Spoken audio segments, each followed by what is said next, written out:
bon matin Terrebonne, bon matin Laval. Premièrement, je veux vous dire merci. Merci d'être là, merci de nous accorder votre temps, de votre précieux temps. À toutes les semaines, vous êtes là. Merci de vous asseoir et de me donner le privilège de vous enseigner pendant 40, 45 minutes, quelquefois 50 minutes. Quand c'est Pasteur Phil, 55 minutes. Mais merci. Vous savez, vous ne me devez rien, je vous dois tout et je suis vraiment reconnaissant de ce privilège. Et pour ce premier message de l'année 2016, je tenais à vous dire merci de m'écouter. Et on anticipe 2016 comme étant une année exceptionnelle pour le portail. Vous savez, cette semaine, l'équipe pastorale, on était en jeûne et prière. Vendredi soir, on avait une rencontre avec tous nos leaders, nos responsables à l'Église. Une centaine de personnes étaient là. Et je disais, l'équipe, on se sent un peu comme, vous savez, dans les films, et je sais que les gens, vous n'aimez pas ça, on n'aime pas la violence, mais vous savez, dans les films de guerre, quelquefois, tu vois le soldat avec le couteau entre les dents. OK, pour ceux qui sont trop spirituels, Jésus a dit, le royaume des cieux est soumis à la violence et ce sont les violents qui s'en emparent. Et on a une violence spirituelle dans notre cœur, on a une faim spirituelle dans notre cœur, on a une soif pour 2016. 2015, ça a été notre meilleure assistance, nos meilleures assistances à vie, mais honnêtement, on n'est pas satisfait. On veut plus, puis s'il y a des gens qui veulent plus, ici, dites amen, s'il te plaît. Et on a le couteau entre les dents, on regarde, et ce matin, je commence une série sur le livre d'Agé, l'Éveil, je vais y revenir. On lance nos petits groupes. À la fin de la réunion, il va y avoir tous nos leaders de petits groupes, du moins une bonne partie vont être là. Vous allez pouvoir rencontrer les leaders, voir où ça se situe, vous joindre à un petit groupe, vous inscrire sur place. La semaine prochaine, on va le faire avec l'implication. Vous savez, dans Agé, il y a des versets fort connus, comme « La gloire de cette deuxième maison sera plus grande que la première », comme « L'or et l'argent m'appartiennent ».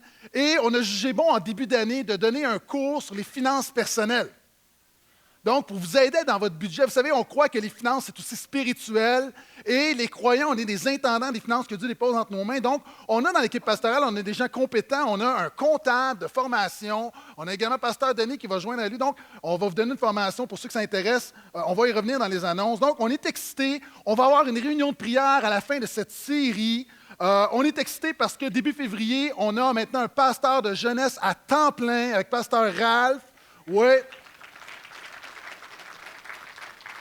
Pour s'occuper de nos ados, de nos jeunes adultes. Vraiment, cette année, on anticipe quelque chose de fort pour nos jeunes. En passant, il y a une retraite Momentum pour les ados. C'est une retraite, ça tombe la fin de semaine de la Saint-Valentin. Et tous les parents disent « Gloire à Dieu! » Gloire à Dieu! Dieu est bon, Dieu est souverain. Également, on veut vous annoncer, on est excité plein de choses. Impact, vous connaissez le groupe Impact qui se promène, qui revient d'une tournée européenne. Ils vont débuter une tournée québécoise et le portail va être leur première date en février. Concert de louanges ici. Le mois prochain, on termine Marc avec Tatrage 2. Ça va culminer avec le Vendredi Saint. Il va se passer quelque chose de différent cette année. Pasteur Claude de l'Église Nouvelle Vie m'a appelé et me dit « Gaétan, as-tu le goût qu'on fasse quelque chose de différent cette année? On fait un switch.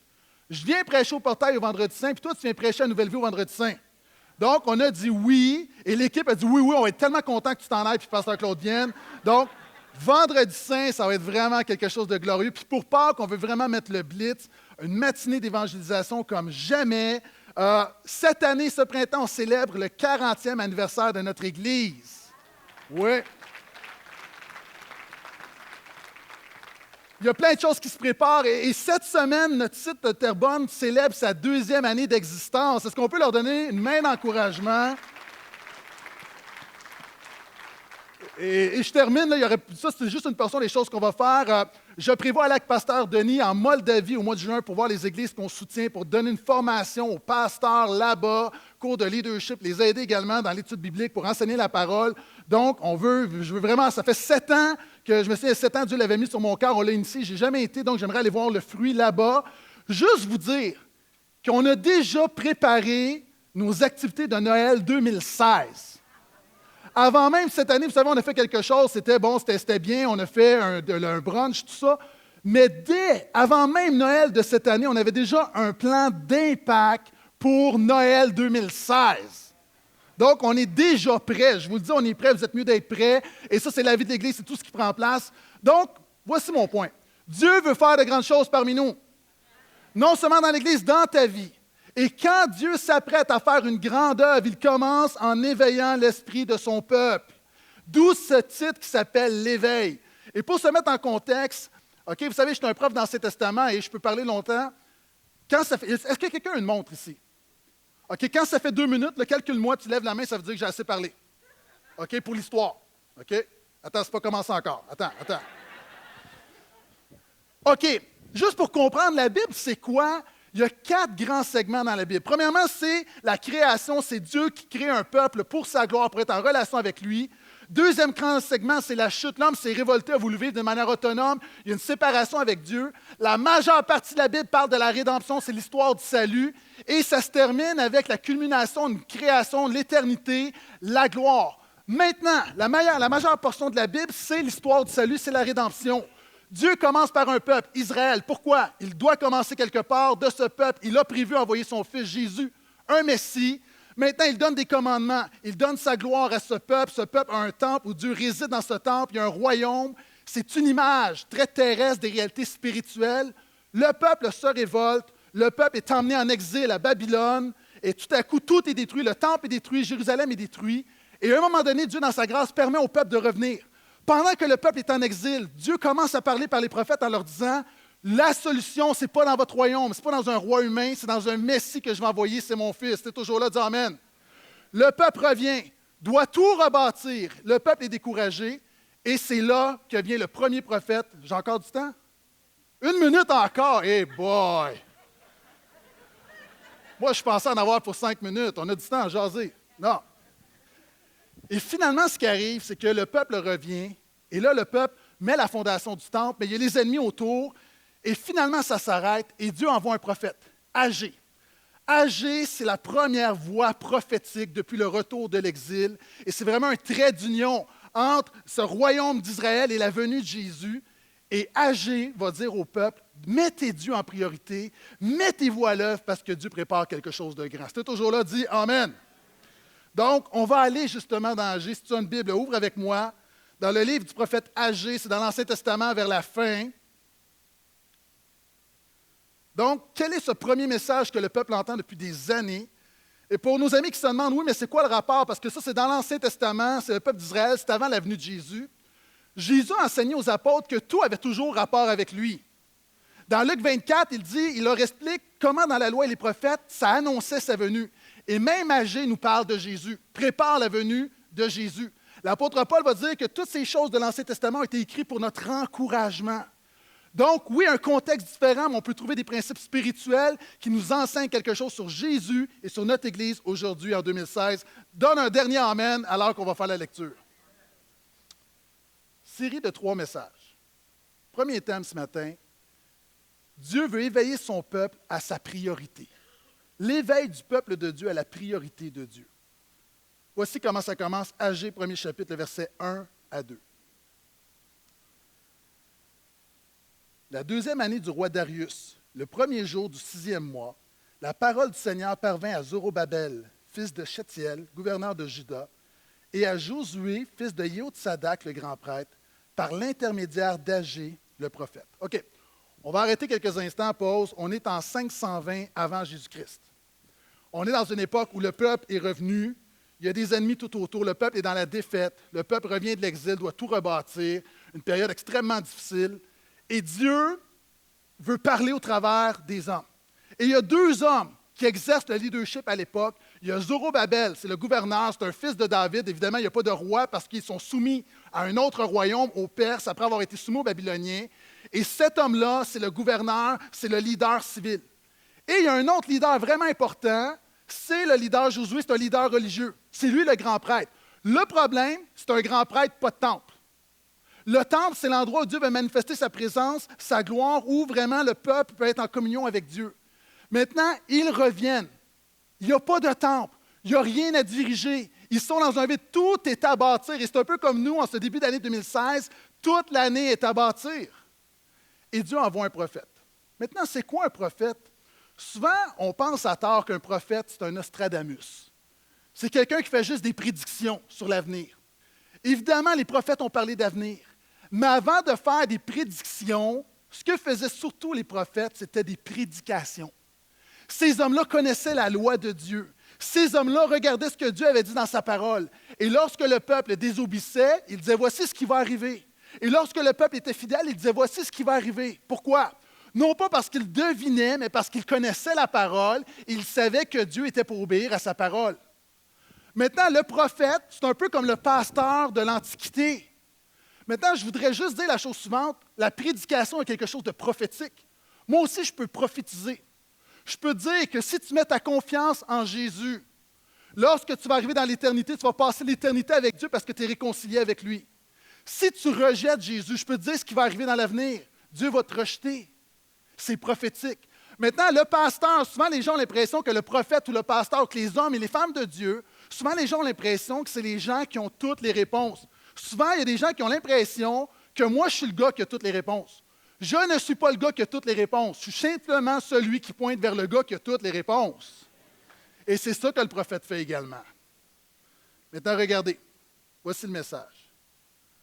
Ainsi par le Seigneur des armées, ce peuple dit, le temps n'est pas venu, le temps où la maison du Seigneur doit être rebâtie. Wow! Déjà, il y a un problème. Ce peuple, si je vous présente ma femme et je dis cette femme, ou il y a quelqu'un, cette fille qui est ma fille, ce fils, ou je parle avec un autre pasteur et je dis cette église, le portail, il y a un problème. Parce que ce n'est pas cette femme, c'est ma femme. Ce n'est pas cet enfant, c'est mon enfant. Ce n'est pas cette église, c'est mon église. Et ce n'est pas ce peuple, c'est le peuple de Dieu. Et trop souvent, le problème, c'est que les croyants se comportent comme ce peuple au lieu de se comporter comme le peuple de Dieu. Maintenant, c'est intéressant parce que quand tu regardes dans la Bible, Dieu a dit, « Vous serez mon peuple et je serai votre Dieu. » Dieu dit, « Je me choisis un peuple. » Dieu dit, « J'ai un peuple et vous saurez que je suis votre Dieu, que vous êtes mon peuple, parce que je marcherai au milieu de vous. » Dieu a dit, « Vous serez un peuple saint car je suis saint. » Dieu dit, « Il y aura une démarcation entre mon peuple et ceux qui ne sont pas mon peuple. » Non pas parce que le peuple de Dieu est meilleur, mais parce que le Dieu du peuple de Dieu est meilleur. Dieu dit qu'il y aura une démarcation, il y aura une différence entre celui qui est dans le peuple de Dieu et celui qui ne l'est pas. Dieu dit même, je vais appeler celui qui n'est pas mon peuple et j'en ferai mon peuple. Pierre va dire la chose suivante, écoutez bien. Vous, par contre, vous êtes une lignée choisie, un sacerdoce royal, une nation sainte, un peuple que Dieu s'est acquis pour que vous annonciez les hauts faits de celui qui vous a appelé des ténèbres à son étonnante lumière. Vous qui autrefois n'étiez pas un peuple, vous êtes maintenant le peuple de Dieu. Tu n'es pas ce peuple, tu es maintenant le peuple de Dieu. Vous qui n'aviez pas obtenu compassion, vous avez maintenant obtenu compassion. En 2016, arrête de te comporter comme étant n'importe qui, tu es le peuple de Dieu. Portail, nous sommes le peuple de Dieu. Dieu est notre Dieu, nous sommes à lui. Nous sommes un peuple choisi, nous sommes un peuple racheté, libéré, un peuple dans lequel Dieu veut déverser sa gloire, un peuple que Dieu a fortifié. Il y a une destinée devant nous, nous sommes le peuple de Dieu.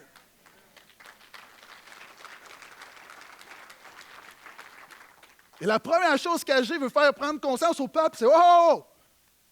Nous sommes le peuple de Dieu. » Vous savez, tout le monde a entendu parler de Miss Univers. Miss Univers, il y a un concours de Miss Univers. Vous savez, c'est des madames en bikini qui disent qu'ils veulent la paix dans le monde. Tout le monde connaît ça? OK? Et Miss Univers, il y a eu une erreur où l'animateur, à un moment donné, il a couronné, je crois que c'est Miss Colombie. Tu es Miss Univers. Et là, Miss Colombie, comme, avec sa belle robe, et là, on lui donne une couronne, puis là, c'est la banderole, puis les paillettes qui tombent, puis c'est Wouah! Pendant 4 minutes. À un moment donné, le gars revient. Il dit faut que j'ai fait une erreur. Finalement, la gagnante, c'est pas Miss Colombie, c'est Miss Philippines. Come on down! Et là, Miss Philippines arrive. Et là, c'est vraiment, vraiment bizarre. Parce que là, tu as Miss Philippines, puis là, tu as l'autre qui est supposée être gagnante, qui a toute la couronne, mais qui. Et là, finalement, on enlève la couronne à Miss Colombie, puis on la donne à Miss Philippines. L'affaire la plus humiliante au monde. Et elle, là, pendant 4 minutes, elle a été l'élue, la choisie. Elle était la reine du monde et elle a tout perdu en un instant. Maintenant, si tu es le peuple de Dieu, Dieu ne va pas se retourner en disant « Tu n'es plus mon peuple. Un jour, tu es mon peuple. L'autre jour, tu n'es pas mon peuple. En 2014, tu l'étais. En 2007, tu l'es. En 2019, tu ne seras pas. » Si nous sommes son peuple, nous demeurons son peuple. L'Apocalypse dit que nous serons son peuple à jamais. C'est plus fort que toutes les couronnes de Miss Univers. J'ai lu dans le journal qu'un homme a ri du chien. Il a ri du chien du roi de Thaïlande sur Facebook. Un commentaire sur Facebook. Il a dit quelque chose sur le roi, sur le chien du roi. Il est en prison. Tu vaux plus que le chien du roi de Thaïlande. Ton Dieu, ton roi est plus grand que le roi de Thaïlande. Tu as de la valeur, tu es précieux. Tu es le peuple de Dieu. Tu dis, Pasteur Gaétan, on commence à savoir pourquoi tu mets l'accent là-dessus. Parce que si tu es le peuple de Dieu, vis comme étant le peuple de Dieu. Arrête de vivre comme celui qui n'est pas le peuple de Dieu. On n'achète pas un droit d'entrée dans le peuple de Dieu. On n'achète pas une carte comme Costco. Ce n'est pas à force d'œuvre qu'on entre dans le peuple de Dieu. Ce n'est pas comme dans les Hells Angels où si tu fais des meurtres, tu fais des affaires, tu fais des mauvaises œuvres, tu vas être full patch. Ce n'est pas la version sainte où tu fais tout à coup des bonnes œuvres puis tu vas être full patch dans le royaume. Nous avons été adoptés, nous qui n'étions pas un peuple, par grâce. Tu ne le méritais pas, tu ne vas jamais le mériter, mais tu es le peuple de Dieu. Ça veut dire commence à te comporter comme le peuple de Dieu. Ça veut dire tu n'es pas qu'un citoyen. Vous savez, des gens, on leur dit, toi, t'es quoi? Moi, je suis québécois. Moi, je suis haïtien. Moi, je suis africain. Moi, je suis mexicain. La première chose qui devrait sortir de ta bouche, j'appartiens au peuple de Dieu. Tu n'es pas seulement une femme. Tu es un enfant de Dieu. Tu n'es pas seulement un mari, tu es un enfant de Dieu. Tu n'es pas une divorcée, premièrement, tu es enfant de Dieu. Tu n'es pas un étudiant, tu es enfant de Dieu. Et tu as besoin de réaliser ton identité, ça commence là. Et Agé met l'accent là-dessus, il veut attirer l'attention sur le peuple. Parce que quand tu réalises que tu es le peuple de Dieu, puis lis dans ta Bible, la Bible dit que le peuple de Dieu, il est élu, il est choisi, adopté, racheté, justifié, pardonné, accepté, réconcilié, libéré, restauré, transformé, béni, sanctifié, établi, oint, scellé, fortifié, envoyé, destiné. Le problème, c'est qu'on se trouve des excuses pour ne pas vivre comme étant le peuple de Dieu. On n'a pas le temps pour Jésus. On n'a pas le temps d'être le peuple de Dieu. On n'a pas le temps pour l'Église. On n'a pas le temps pour le royaume. On n'a pas le temps pour passer du temps en la parole de Dieu. On n'a pas de temps pour prier. On n'a pas le temps pour s'impliquer. Pas le temps pour les petits groupes. Pas le temps pour aider. Pas le temps pour aimer. Pas le temps pour travailler sur soi, pour finalement permettre à Jésus de nous changer une fois pour toutes. On n'a pas le temps. Mon point est suivant. Si en 2016, tu n'as pas de temps pour Dieu, si en 2016, tu ne vis pas comme étant un enfant de Dieu, quand est-ce que tu vas le faire? Si en 2016, nous ne vivons pas portail comme étant le peuple de Dieu, quand allons-nous le faire? J'ai vu une citation sur Facebook, c'est Nadia qui l'a mis, et je trouve ça tellement bien. Une excuse est une façon de se promettre à nous-mêmes de refaire la même chose la prochaine fois. Regardons à 2015, regardons à 2014, regardons à 2013. Est-ce qu'on veut la même chose en 2016? Est-ce qu'on veut la même portion de communion? Est-ce qu'on veut le même feu dans notre cœur? Est-ce qu'on veut le même enthousiasme? Est-ce qu'on veut le même impact, la même autorité spirituelle? Ou est-ce qu'on veut plus? Et Agé dit, Dieu dit par la bouche d'Agé, ce peuple, pour leur faire réaliser, « Hey, je ne suis pas ce peuple, je suis ton peuple. Je suis le peuple de Dieu. » Et vous savez, à l'époque, il y avait 3 types de croyants. Lorsque le peuple était à Babylone, Dieu dit, vous pouvez revenir. Est-ce que vous savez que ce n'est qu'une portion du peuple de Dieu qui est revenue pour bâtir le royaume de Dieu? La majorité du peuple de Dieu était trop confortable à Babylone, aimait mieux être esclave confortable qu'avoir le courage d'être libre. Et ça, c'est la même chose dans le christianisme. Si on regarde tous ceux qui se déclarent des chrétiens, la majorité préfère l'esclavage confortable que l'audace de la liberté, que le risque de la foi, d'oser changer des choses dans sa vie afin de voir Dieu agir dans sa vie. C'était le premier groupe. Le deuxième groupe qui est revenu, on le voit dans le livre d'Esdras, ils ont mis la fondation, mais finalement, les ennemis les ont arrêtés puis ils n'ont pas été plus loin. Puis cette gang-là disent, moi, j'ai déjà bâti, j'ai déjà donné. Et si on envoie également des gens dans l'Église qui ont bâti, je disais 40 ans, qui ont bâti pendant des années, puis disent, nous, là, on a déjà donné, c'est le tour à d'autres. Puis Dieu dit, non, non, non, non. À un moment donné, si tu es le peuple de Dieu, il y a jamais, tu ne peux pas être retraité du peuple de Dieu. Il n'y a pas de vacances du peuple de Dieu. Il n'y a pas de congé férié du peuple de Dieu. Si tu es le peuple de Dieu et tu seras pour l'éternité, toute ta vie, tu dois te comporter comme le peuple de Dieu. Est-ce que je peux entendre amène à ça? Puis tu avais une autre gang qui était là, une nouvelle génération, qui ne prenait pas à cœur. Qui ne prenait pas à cœur. Ils étaient juste contents. Il y avait une fondation. Le temple était à peu près là. On offrait des sacrifices. C'est des gens qui arrivent comme ça au portail. Beau bâtiment, des services. On est content.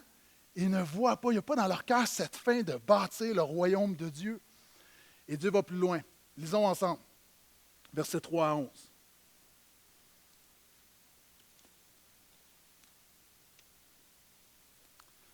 Alors la parole du Seigneur leur parvint par l'intermédiaire d'Agé le prophète. Est-ce le temps pour vous d'habiter vos maisons lambrissées quand cette maison est en ruine? Maintenant, ici parle le Seigneur des armées. Réfléchissez à votre situation. Vous avez beaucoup semé, mais cela rapporte peu. Vous mangez, mais vous n'êtes pas rassasiés. Vous buvez, mais vous n'êtes pas ivres. Vous êtes vêtus, mais vous n'avez pas chaud. Le salarié reçoit son salaire dans une bourse trouée. Ainsi parle le Seigneur des armées. Réfléchissez à votre situation. Montez dans la montagne, apportez du bois et bâtissez la maison. Je l'agréerai, je la glorifierai, dit le Seigneur. On attendait beaucoup et il y a eu peu. Vous l'avez rapporté à la maison, mais j'ai soufflé dessus. Pourquoi? Déclaration du Seigneur des armées, à cause de ma maison qui est en ruine, tandis que chacun de vous s'affaire pour sa propre maison. C'est pourquoi au-dessus de vous, le ciel a retenu la rosée et la terre a retenu ses produits. J'ai appelé la sécheresse sur le pays, sur les montagnes, sur le blé, sur le vin, sur l'huile, sur ce que produit la terre, sur les humains et sur les bêtes, et sur tout le produit du travail. Ici, c'est un contexte agricole, mais il y a des règles qui ne changent pas. Le peuple n'a pas le temps pour les affaires de Dieu, mais on a le temps pour nos propres affaires. C'est ce que Dieu dit. Et Dieu dit, réfléchissez à votre situation. Vous attendiez beaucoup, mais vous avez eu peu. OK. Frères, sœurs, amis, réfléchissons à nos propres vies 2015, 2014, 2013, 2012. Combien de prières exaucées? Combien de prières formulées? Quel est notre rapport avec la parole de Dieu? Avons-nous lu la parole de Dieu? Combien de livres on a lus? Est-ce qu'on connaît, est-ce que notre connaissance dans la parole de Dieu, parole des préceptes de vie, est-ce que ça a augmenté dans les dernières années? Réfléchissons à notre situation. Combien de moments significatifs as-tu vécu dans la présence de Dieu? Est-ce que ta louange est intarissable? Ou dépend des circonstances?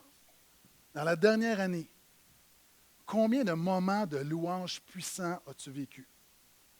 Où tu avais vraiment l'impression que Dieu était là, où tu déversais ton cœur, où tu chantais de toute ton âme, où tu étais en communion avec Dieu. Dans la dernière année, combien de changements profonds dans ton caractère? En dernière année, là, c'est quoi les affaires de ton passé que Dieu t'a libéré de manière significative? Les gens, ça fait 20 ans peut-être qu'on est au Seigneur, puis on a toujours le même caractère de cochon. Notre sanctification a-t-elle progressé dans la dernière année? Combien d'amitiés spirituelles solides on a développées? Combien de vrais amis spirituels on a autour de nous? Combien de gens on peut dire, là, ces gens-là prient pour moi? Puis toi, là, tu pries régulièrement pour qui? Des amitiés spirituelles solides dans la dernière année. Combien de personnes as-tu influencé à suivre Jésus dans la dernière année? Depuis que tu es chrétien, tu as amené combien de personnes à Jésus? Combien de personnes que tu invites à l'Église pour qu'ils entendent la bonne nouvelle de Jésus?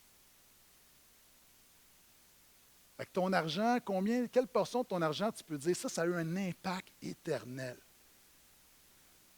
Nomme-moi tes victoires spirituelles des 6 derniers mois. Est-ce que tu peux dire sans l'ombre d'un doute que tu es une source de bénédiction pour les gens autour de toi? En fait, la question que Agé nous pose, c'est est-ce que tu es satisfait? Sommes-nous satisfaits de notre état spirituel?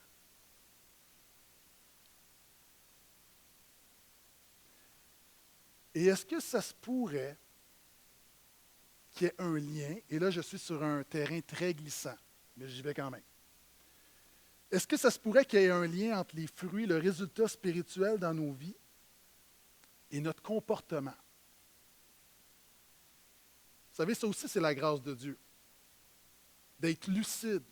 Est-ce que ça se pourrait, regarde à ta vie, et est-ce que ça se pourrait qu'il y ait un lien entre ta vie et ta consécration spirituelle au Seigneur, et tes priorités spirituelles? OK, là, je m'en viens dans un terrain très, très, très glissant, là, ça descend vite. Quels sont ceux que tu as vécu des épreuves en 2015? Lève la main. Tu as vécu de la souffrance en 2015?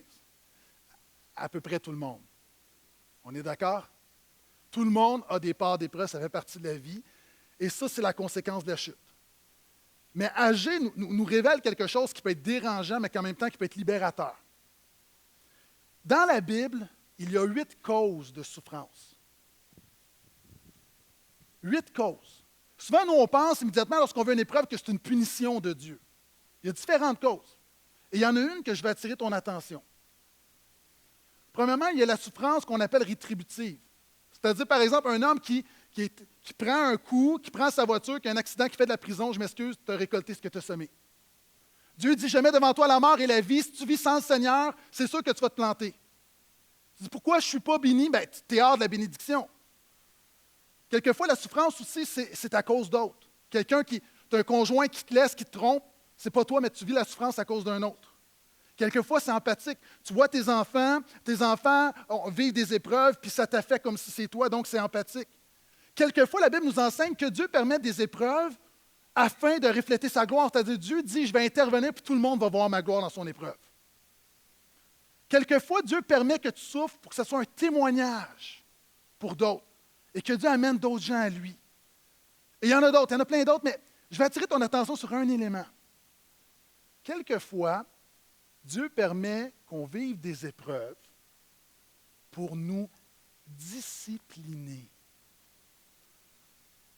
Là, des gens qui disent, ah, Pasteur Gaétan, tu es inconséquent avec ton message de la bonne nouvelle de la grâce. Non, tu n'as rien compris, là.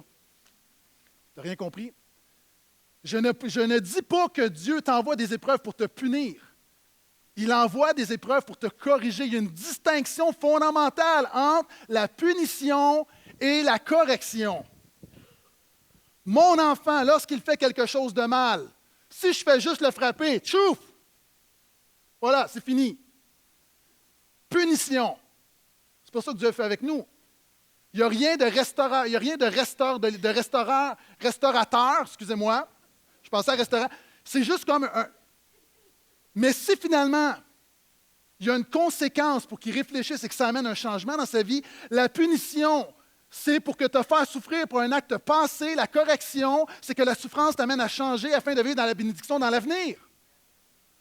Et la réalité, dans l'Ancien Testament, il y avait les bénédictions et les malédictions. Et Dieu dit au peuple, si vous êtes infidèles, vous allez vivre les malédictions.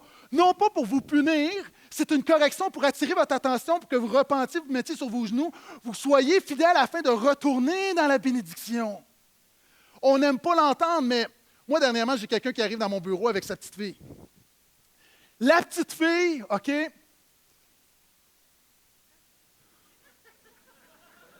Elle arrive là, comme ça, elle part à courir, il y a mes livres, ma bibliothèque, et là, elle lance mes livres à terre. Là, je dis, OK, c'est peut-être un accident. Mais quand tu as 50 livres qui sont à terre, et là, la petite fille est là, puis moi, là, mes livres, là, il faut dire, OK? Mes livres, c'est important. OK? Je dirais, là, j'ai mes enfants, puis j'ai mes livres.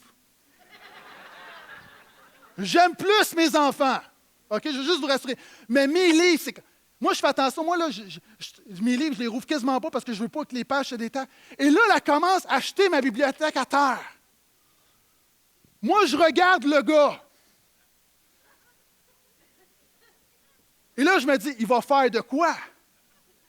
Il fait rien. Là, je me disais, c'est pas ma job à moi, c'est pas mon enfant. Chaque père est responsable de son enfant. Moi, je ne suis pas responsable de corriger les enfants des autres. J'ai assez des miens. Et là, à un moment donné, j'ai dû prendre la petite fille comme ça, l'attacher. Non, OK. Et là, j'ai dit, est-ce que tu vas faire quelque chose? Maintenant, la réalité, je m'attendais. Un bon père, la moindre des choses, c'est que tu corriges tes enfants. Parce que c'est un comportement inapproprié. Si Dieu est notre Père, pourquoi sommes-nous surpris que quelquefois Dieu nous discipline? Et oui, quelquefois, et là, faites attention, je ne dis pas qu'à chaque fois que tu fais une épreuve, voici, c'est parce que j'ai fait quelque chose de mal. Non, je dis juste que quelquefois, oui, c'est biblique. Quelquefois, il y a des situations dans nos vies que Dieu permet pour attirer notre attention parce qu'on est dans le champ. Et qu'on n'entend pas, on n'écoute pas, et la seule manière d'apporter un changement dans notre vie et qu'on revienne à lui, c'est par la souffrance. Et tu as besoin du Saint-Esprit pour te révéler c'est quoi la cause. Et quelquefois, c'est juste la vie. Mais dans le cas d'Agé, le peuple a des mauvaises récoltes. Ça ne va pas. Et là, le peuple se demande pourquoi, puis dit hey, il y a des causes spirituelles derrière votre vie.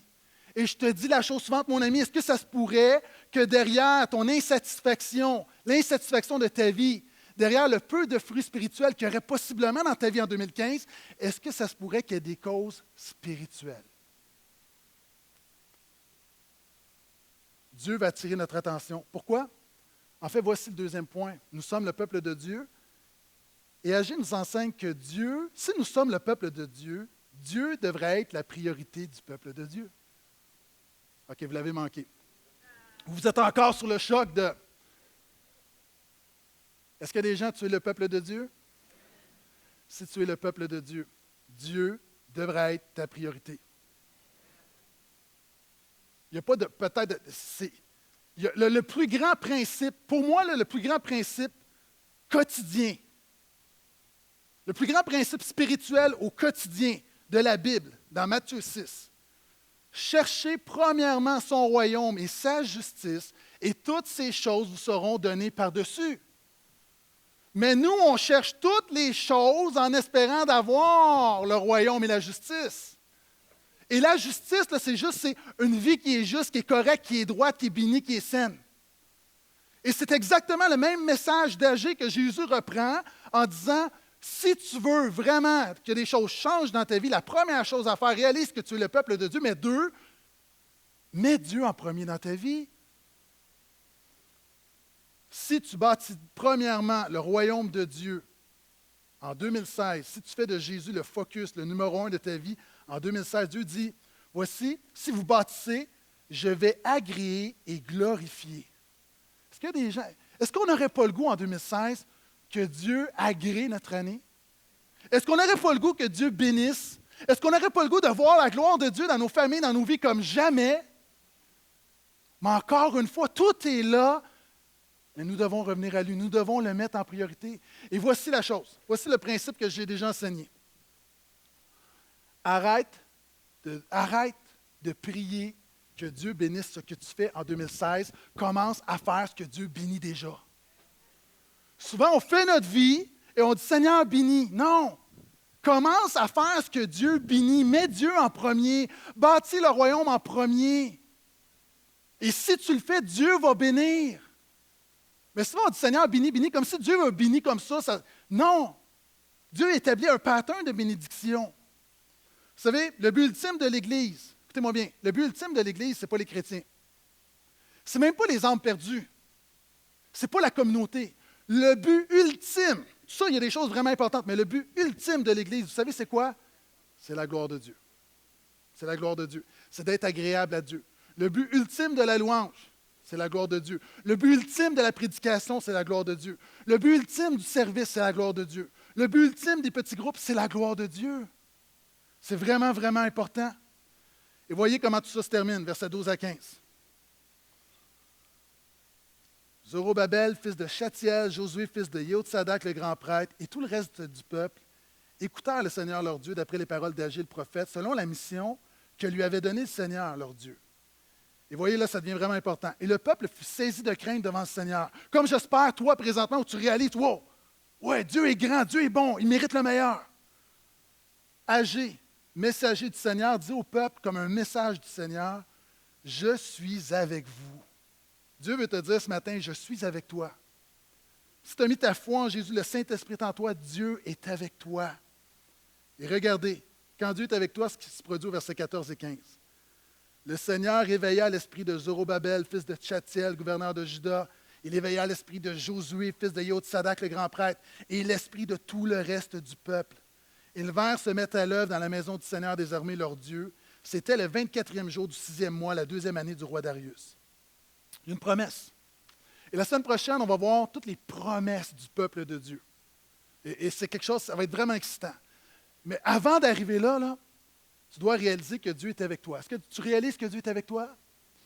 Mais Dieu n'est pas avec toi pour rien. Il veut faire quelque chose. Vous savez, on a tous vécu, ou du moins la majorité d'entre nous, la route Québec-Montréal en fin de journée quand tu es fatigué. C'est plate. Et moi, ma femme a un rôle dans ce moment-là. Le rôle de ma femme, c'est de me garder éveillé. Est-ce que je suis seul ou il y a du monde là? Non? C'est comme si je vous annonce quelque chose qui ne s'est jamais fait dans le monde. Ah, ouais, wow! Parce que tu conduis, tu mets la musique, tu baisses les fenêtres, puis là, à un moment donné, là, ça devient comme... Tu sais, à Berthierville, t'es mort. Ou de l'autre bord, à Drummondville, c'est fini, là. Et là, elle va faire... Hey, là! C'est fatigant! Parce que tu es là, à un moment donné, tu as toute une tiédeur qui t'enveloppe, tu as juste le goût de... Non. Et c'est... C'est fatigant, mais c'est nécessaire. Dieu est avec toi. Je vais dire quelque chose, des gens disent, je veux la présence de Dieu qui me bénisse. Wow, attends une minute. La présence de Dieu, quelquefois, c'est fatigant. Parce que Dieu veut t'éveiller. Dieu ne va pas te laisser là où tu es. Dieu ne va pas laisser tel que tu es. Dieu, je te le dis là, Dieu, tu penses que tu es têtu, Dieu est pas mal plus têtu que toi. Tu ne vas pas venir à bout de Dieu. Et Dieu, là, si vraiment tu as fait un pas de foi, tu es confiant en Jésus, tu es le peuple de Dieu, mon ami, tu es fait. Je l'ai souvent dit, on dit souvent, tu rentres dans ma fia, tu ne peux pas sortir de là, ils vont te retrouver, Dieu va te retrouver. Il y a des gens ici, tu pourrais te lever, tu es ici un matin, tu n'as pas été là, peut-être tu n'es pas venu à l'église depuis des mois, mais tu pourrais témoigner, j'ai voulu fuir Dieu, mais Dieu ne m'a pas lâché.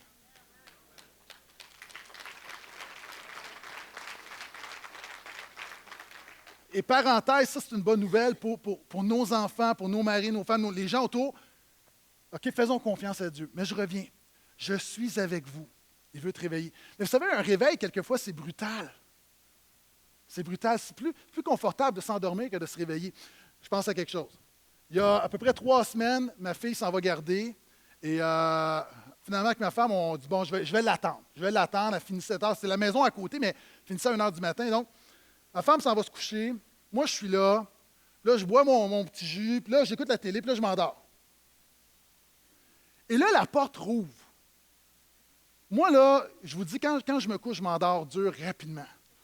Et là, j'entends boum, là, je me rouvre les yeux, j'échappe le verre, bang, bang, bang, j'échappe la manette.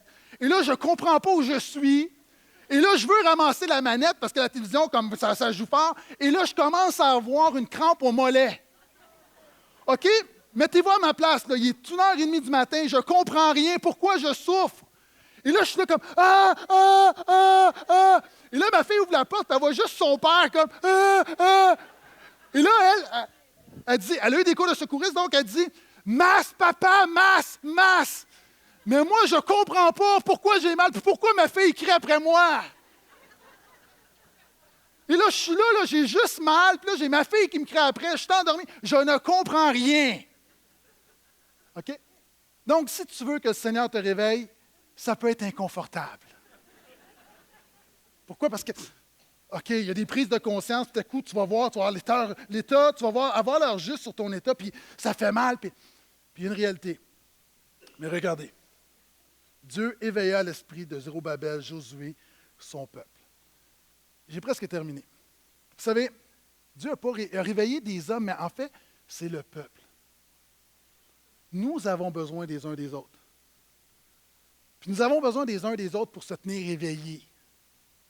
OK, quels sont ceux à la maison, vous avez un tapis roulant ou un vélo stationnaire? Levez la main. Levez la main, assumez-vous, laissez la main levée.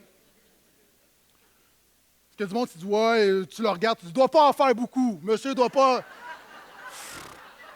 Je vous vois, monsieur, là.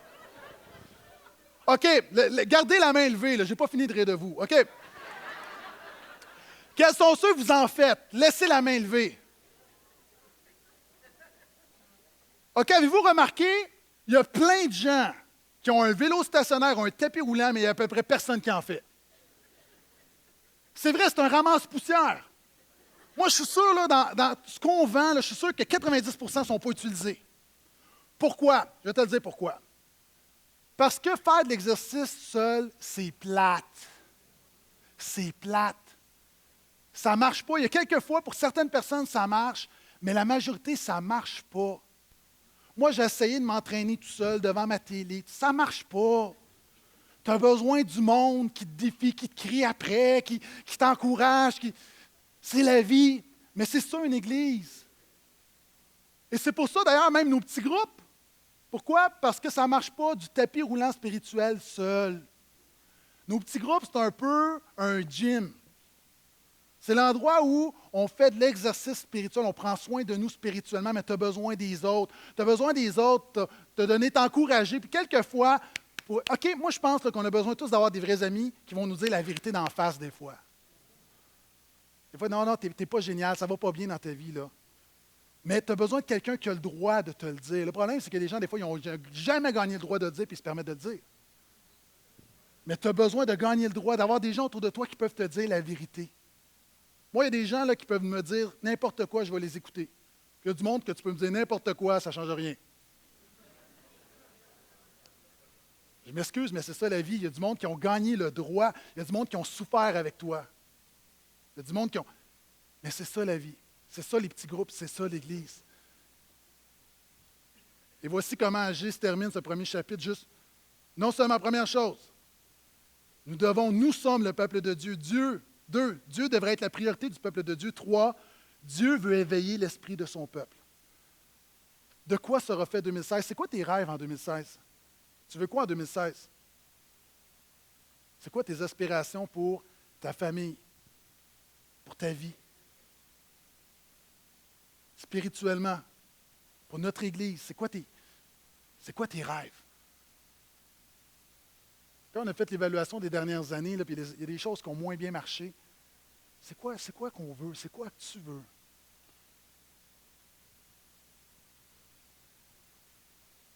Mais pour que 2016 soit glorieux, pour que 2016 soit agréé de Dieu, pour qu'il y ait un impact en 2016 dans ta vie, pour qu'il y ait du changement, pour qu'il y ait des progrès, pour qu'il y ait une croissance, je parle toujours dans ta vie, dans ta famille, pour que les mariages soient en santé, pour que nos enfants aient un témoignage authentique de chrétiens, pour que les gens autour de nous regardent et tout à coup se disent, est-ce que ça se pourrait que son Dieu soit pas comme tout ce que j'entends et toutes les religions autour de moi?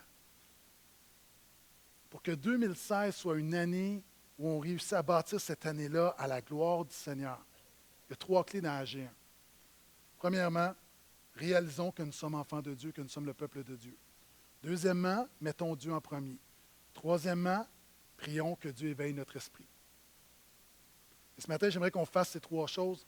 Pendant que Terrebonne continue de son côté, merci de votre attention, Terrebonne, soyez bénis. On va faire quelque chose de différent ce matin. Premièrement, on va réaliser que nous sommes le peuple de Dieu. L'équipe de louange a préparé un chant qu'on a chanté une fois ou deux, on l'a chanté vendredi, les paroles nous font réaliser que nous sommes enfants de Dieu. Si tu ne réalises pas que tu es le peuple de Dieu, si tu ne réalises pas la valeur d'appartenir au peuple de Dieu, là, on oublie tout le reste. Premièrement, réalise que Jésus est mort pour toi, qu'il t'a racheté, non seulement pour t'arracher des ténèbres, mais pour t'incorporer au peuple de Dieu. Donc, première chose qu'on va faire ce matin, on va aller dans sa présence, on va chanter ce chant, déclarant que nous sommes enfants de Dieu et prions que le Seigneur puisse nous éveiller à notre identité en lui.